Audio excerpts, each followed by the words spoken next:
Chief Minister and NPP President Conrad Sangma on Monday campaigned in Jalupara, a strong bastion for the BJP members who have opted to support the NPP. Sangma spoke in detail about the NPP-BJP relations. Addressing a public meeting at Jalupara taxi stand, Sangma tried his best to solicit the support of the voters of the area which traditionally votes for the BJP in the elections. He said that since the time of late P.A. Sangma and late Atal Bihari Vajpayee, the relation of the NPP and the BJP and the NDA partners is strong.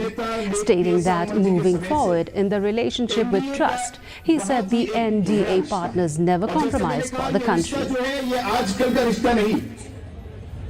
ये सालों का, decades का, वाजपेयी जी के समय से, पीए सांगमा जी के समय से ये एनडीए का जो है रिश्ता, जो हमारी पार्टी का और भारतीय जनता पार्टी और अलग-अलग एनडीए के पार्टनर्स का एक रिश्ता बहुत गहरा और बहुत समय से ये एक रिश्ता हमारा बना है. Congress candidate from Shillong